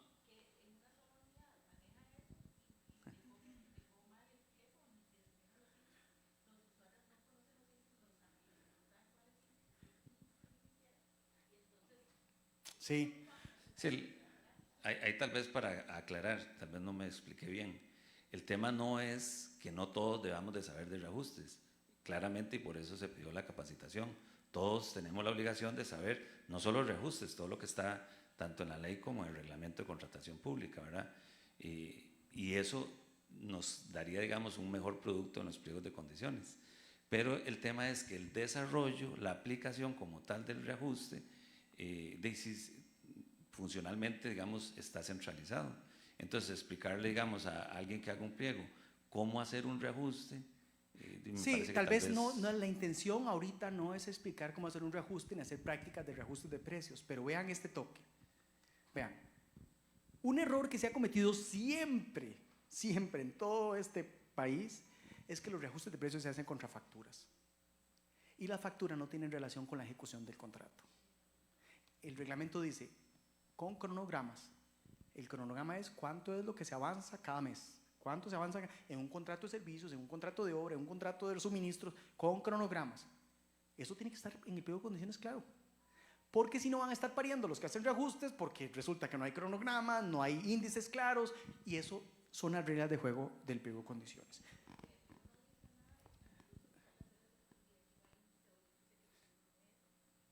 Sí. De hecho, incluso el nuevo reglamento establece que debe haber una objeción por parte de, por parte de alguien. Yo digo es el administrador del contrato. Entonces uno dice, el administrador del contrato también tiene que saber de reajustes. También. ¿Por qué? Porque ¿para qué le va a dar visto bueno al cronograma si el cronograma cambió? ¿Por qué? ¿Qué idea tiene él de lo que está pasando con el cronograma si nunca ha tenido relación con el cronograma? Si lo único que recibe es la factura de servicios de limpieza todos los meses. Bueno, eso creo que lo hace la gente del...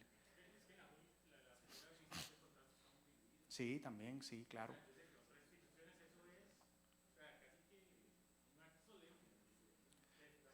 Sí, sí, aquí hay tantos administradores de contrato, ¿verdad? Pero en este caso los servicios que tiene sí, allá, ¿cómo se llama esta unidad? Sí, la OSG, sí, esa gente. Estos, sí, bueno, aquí hay gente de la OSG. No. Ah, ok. Sí, es súper importante porque tiene que ver con las formalidades que se tienen que establecer ahora durante la ejecución contractual para efectos de los reajustes, ¿verdad? Pero bueno, vean, falta un minuto para las 10, dejémoslo hasta aquí y después nos ponemos de acuerdo a ver si hay algo que les puedo agregar para que les sirva, ¿verdad? Bueno, buen día.